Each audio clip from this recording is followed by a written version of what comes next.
Hola amigos, soy Cosmin, vengo a Valencia. Hoy hablando sobre un tema que creo que es muy importante y eso es cómo mantener la práctica.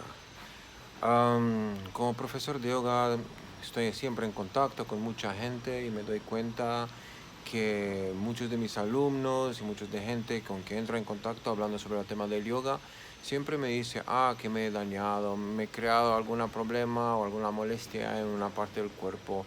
No puedo venir más a la práctica porque me he hecho algo en la rodilla, en la cadera o no sé dónde, en el hombro, por ejemplo, y tengo que tomar una pausa o no practico, y cuando no practico tantos me siento mejor, o cuando hago solo deporte me siento mejor que cuando hago yoga. Cuando hago yoga todo el cuerpo me duele. Esas son algunas cosas de que oí de uno o de otro. Y bien, y quería hablar un poquito sobre ese tema, sobre el tema de la práctica, especialmente la práctica de la Ashtanga Yoga, porque es un poco más exigente que otras prácticas del yoga psicosomático. Bien, pues hay que entender desde el principio. Cuando venís a una clase de yoga no empezáis a hacer un deporte, eso es la gran diferencia.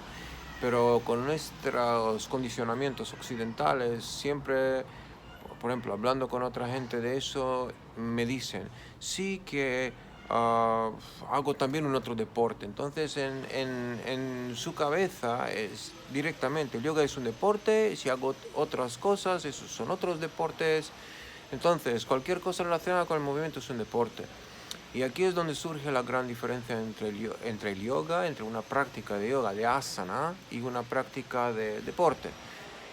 Cuando hacemos algún deporte, empujamos límites y tenemos ya un enfoque preestablecido. Entonces, decimos que me voy a una práctica de deporte, por ejemplo, para fortalecer mi cuerpo o para crear un buen tono muscular o lo que sea, o para adelgazar. Pero en una práctica de yoga no se trabaja una cosa específica, es un poco diferente.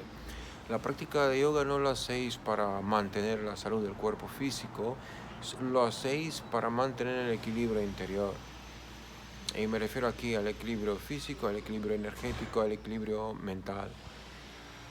Del punto de vista del yoga, todas esas cosas son entrelazadas. Es una conexión entre el cuerpo, entre el espíritu y entre la mente. Entonces, cuando hacemos un trabajo yógico, trabajamos todas esas cosas juntas. Y en este sentido, por ejemplo, al hacer una práctica de asana, si nosotros forceamos, por ejemplo, porque queremos más, es que ahí ya ocurre un desequilibrio al nivel físico, por ejemplo, porque tal vez el cuerpo no está preparado para tomar tanta caña que le damos, pero aunque así nosotros le damos caña y eso crea un desequilibrio físico. Y he hablado también en otros vídeos sobre esos temas. Para mí, las herramientas más importantes que hay en el mundo, da igual que son relacionadas con el yoga o no, pero las herramientas más importantes y el trabajo más importante que uno hace es el trabajo de la relajación y del enfoque. Hay esas dos cosas que son uh, prácticamente muy diferentes, pero al mismo tiempo se complementan. Es como el yin y el yang. La relajación, soltar completamente. El enfoque, aumentar la energía y direccionándola. Pero aunque así, el enfoque puede ser de un estadio relajado y la relajación puede ser con concentración, con enfoque. Es como un tipo de meditación continua. Por ejemplo, estar en un estadio permanente de relajación y de enfoque, para mí es una meditación continua durante el día. Eso no significa que toma un tiempo aparte para hacer eso, no, pero estoy siempre pendiente si estoy relajado todo el tiempo y si estoy enfocándome en lo que hago. Y si pasa eso, estupendo. Entonces estoy lo mejor de mí cada momento de este día. Pero si ocurre alguna tensión, por ejemplo, si salgo de este estadio limpio de relajación completa, si ocurren tensiones, esos me sacan de mi confort personal. Y, y cuando eso pasa, entramos en tensión, entramos en el estrés. Y el estrés está bueno de vez en cuando. De vez en cuando hay que utilizar el estrés como una herramienta para conseguir algo muy rápido, con mucha eficacidad en muy poco tiempo, o para movilizar toda la energía del cuerpo con un cierto propósito. Pero esos periodos del día son muy cortos.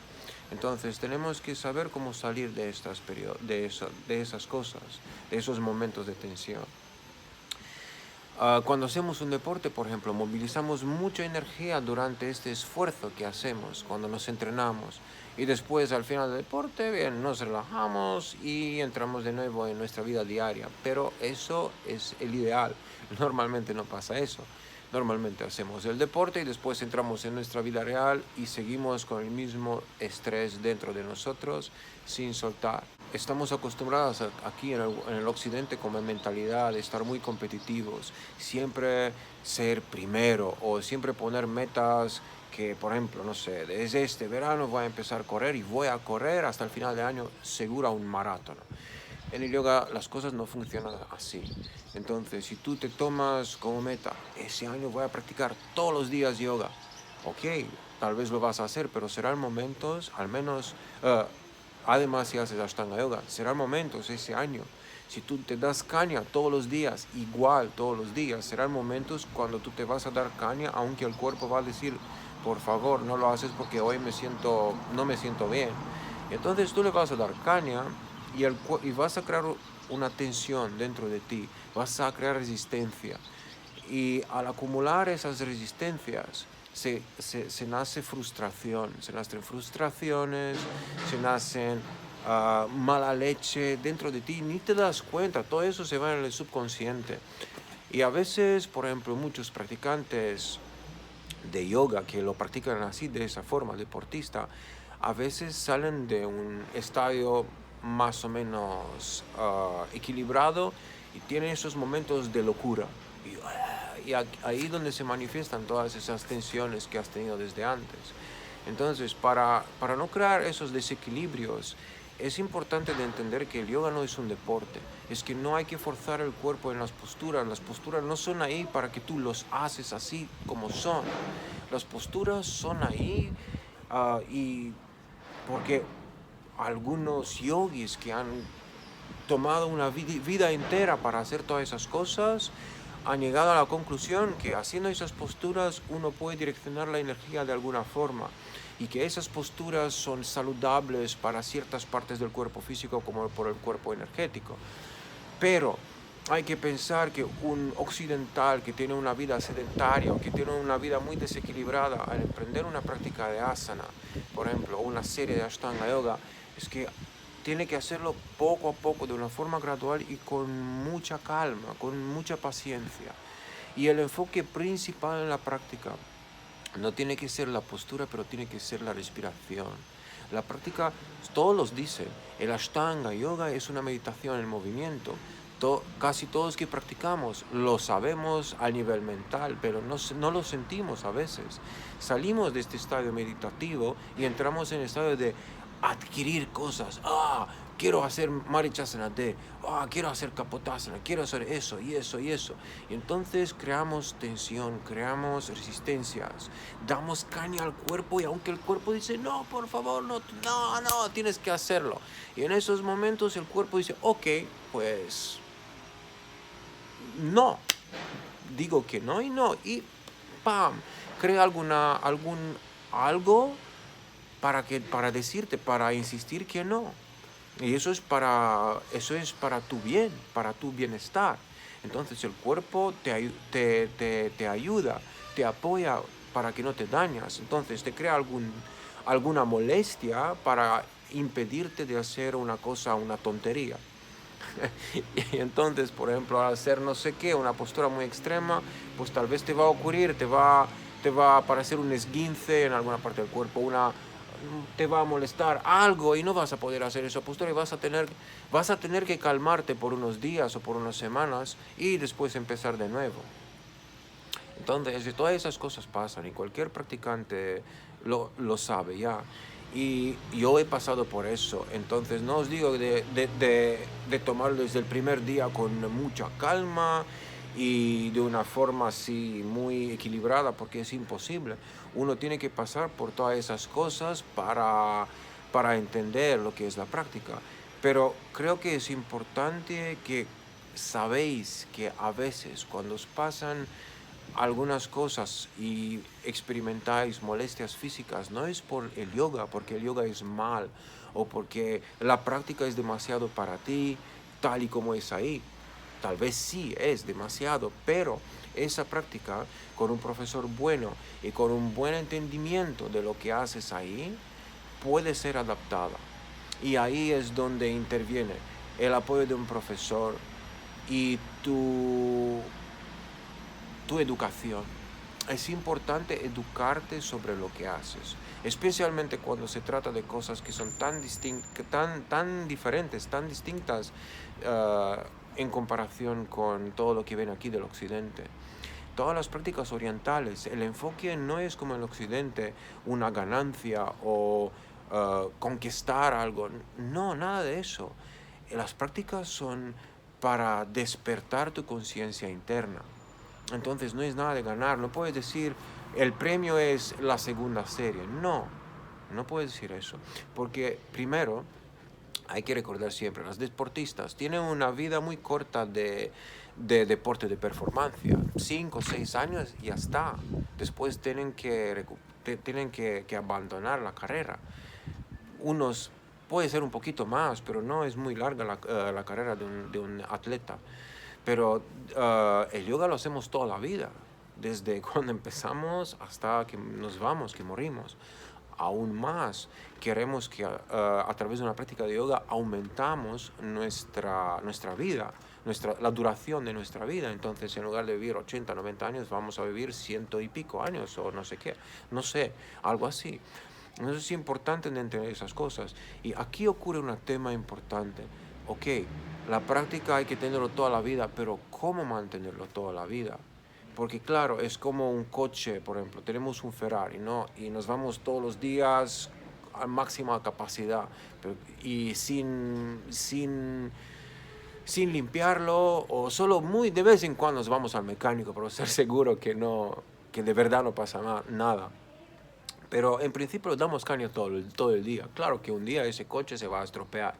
Igual con nuestro cuerpo. Aunque tenéis un Ferrari, aunque tenéis un cuerpo en un estadio súper bueno y podéis hacer primera serie, segunda serie, serie avanzada, pues tenéis que pensar que si le vas a dar siempre caña, cosas van a aparecer.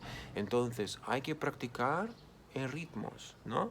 Entrar en el ritmo natural de todo, del universo. Entonces, cuando uno resuena con este ritmo, se crea un equilibrio interno y a veces vas a hacer la primera serie o mitad de la primera serie o la segunda, tararán, prácticas más avanzadas de vez en cuando, pero después de nuevo calma, prácticas más meditativas. Siempre hay que recordar que el yoga no es solo primera, segunda, tercera serie, no, es pranayama, es meditación, es contemplación, es canto de mantras. Hay muchas herramientas que se puede practicar. Y a veces, por ejemplo, no tengo ganas de practicar el asana. No practico el asana. Hago un asana solo. Me pongo en la cabeza y me quedo ahí, no sé, 20 minutos, media hora. Después de eso me pongo en loto y me mantengo ahí media hora más. Entonces, en una hora hago 2 asanas. Y en esos 2 asanas, esa hora yo medito sobre el asana, sobre mi respiración, sobre una cierta mantra o lo que sea. Pero la práctica es muy diferente, ¿no? De cómo lo conocemos. Nosotros no tenemos que encajarnos o adaptar nosotros a una práctica, pero la práctica tiene que adaptarse a nosotros.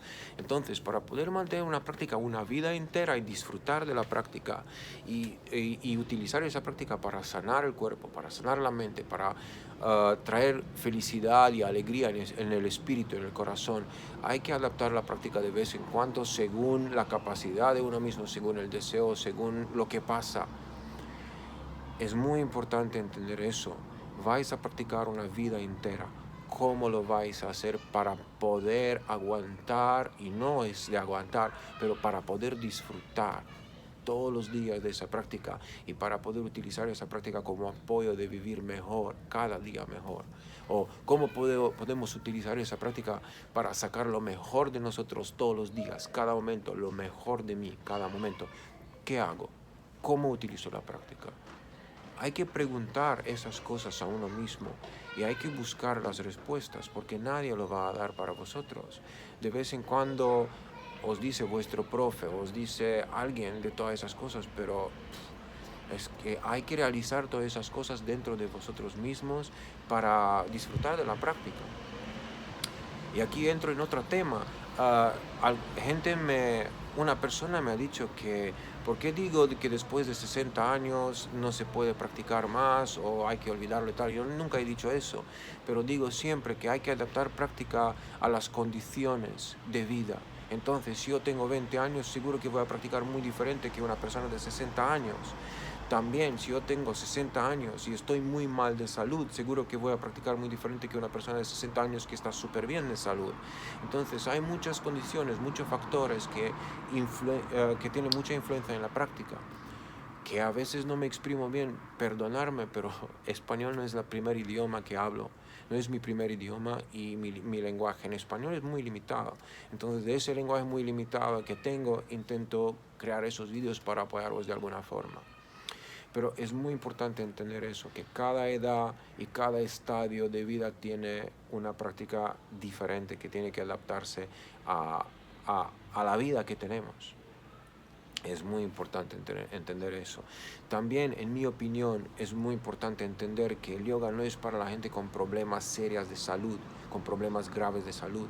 El yoga no es una medicina, el yoga no es para la gente enferma, el yoga es para la gente sana.